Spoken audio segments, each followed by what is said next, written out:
In this video, we are going to do these 5 questions from the chapter mensuration, and they are based on cylinder and cuboid. Question also involves concept of ratio. So let's begin with the first question.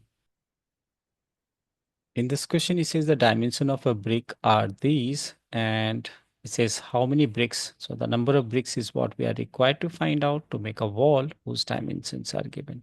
But then there is given that 10% of the wall is filled with mortar. So ordinarily, when we know we have to find the number of bricks, we actually divide the volume of wall with the volume of brick. But over here, you can see that only 10% is filled with mortar. That means 90% of the wall is made up of bricks. So let's say if I take n number of bricks, so n multiplied by the volume of each brick should be equal to 90% of the volume of the wall. Now let n be n, and the volume of brick is what? L into B into H. Well, the dimensions are this in centimeters, so it is 24 into 12 into 8 will be equal to 90% is what? 90 over 100 multiplied by the volume of the wall, and the dimensions of the wall are 24, but that's in meter. 24, 8 and 16 centimeter. So 24 meter is same as 2400 centimeter, 8 meter is 800 centimeter, and 60 is already in centimeter. Now we can reduce this, say with any of them. These two zeros get cancelled. To get n over here, to get n, what we are going to do is to divide these product with these values on transposing is 24 into 12 into 8. So what we can see that this get cancel over here, and 800 times, and 12 5 times.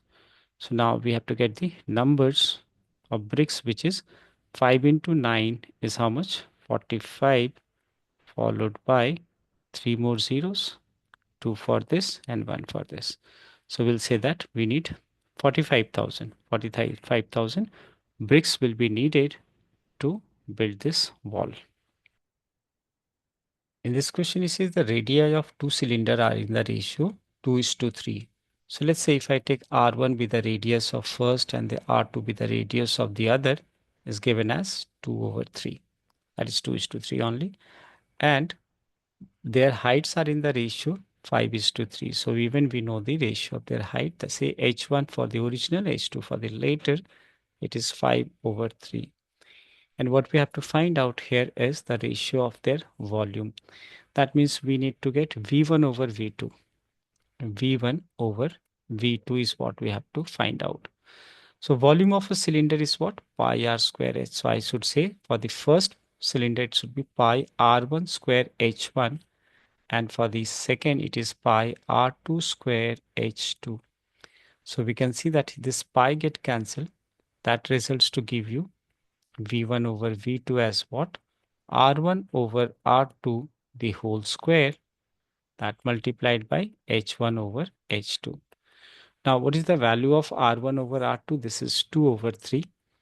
So I can replace this as 2/3 whole square, and H1 over H2 is what? 5/3. Now continuing with V1 over V2 is what we are getting. Square of 2 is 4 and that of 3 is 9. So it's 4/9 multiplied by 5/3. So it's coming how much? 20/27. So the required ratio will be 20:27.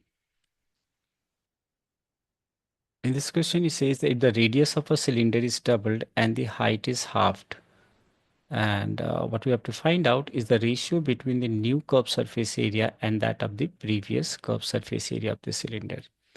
So let's say if I make one cylinder over here with its bases as circular, has to be.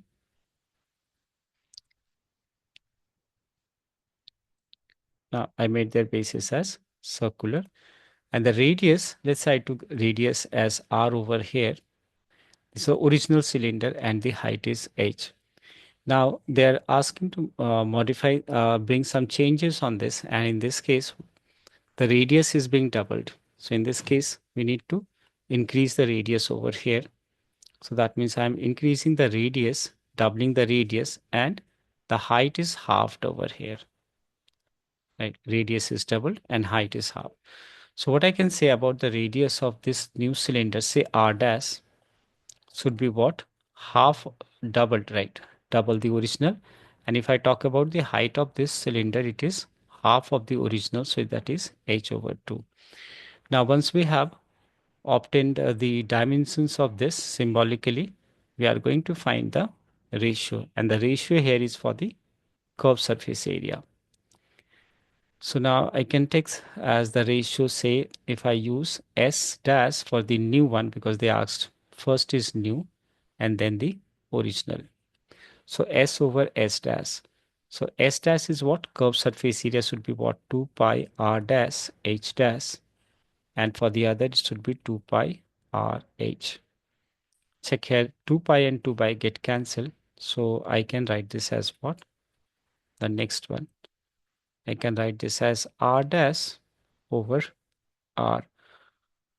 So R dash over R multiplied by H dash over H.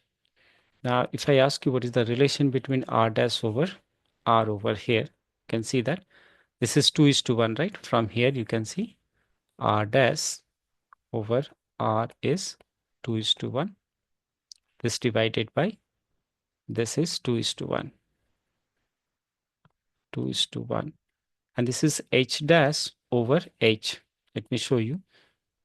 H dash over H. So H dash is H by 2 and H is H only. So it's coming as what? Half. So you can see that after obtaining this relation, we saw that the ratio is coming as 1:1. So in fact, the ratio is 1:1. So no changes is made on the curved surface area. Like in terms of measurement, it's going to be same. In the next question, it says curved surface area of a right circular cylinder of height 35 centimeter is how much?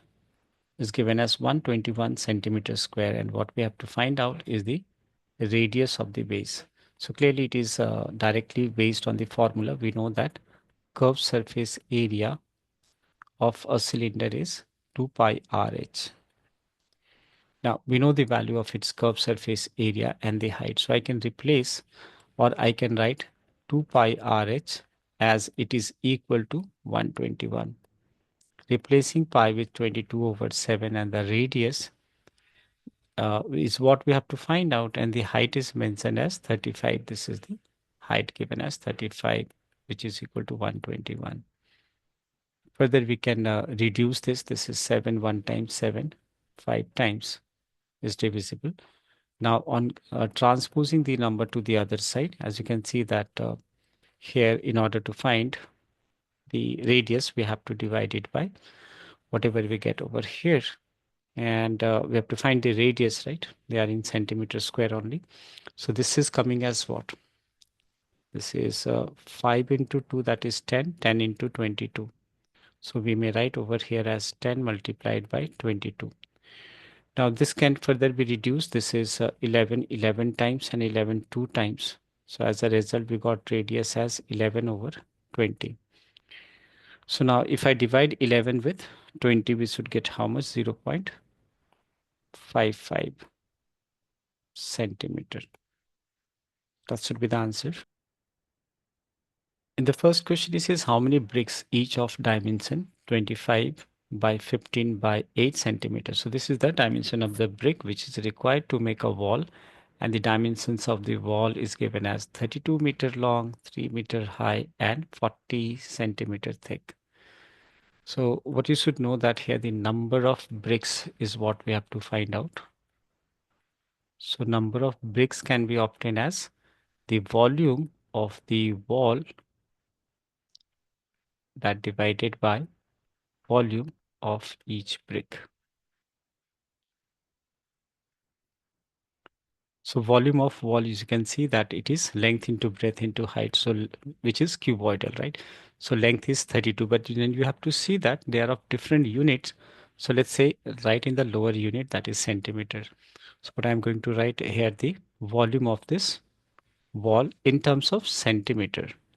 So it says it should be how much? 32 centimeter is same as 3200. So 32 meter is same as 3200 centimeter. 3 meter can be written as 300 centimeter. And this is already in centimeters. So let's keep it 40 only. So this whole divided by the volume of a brick, and that is how much?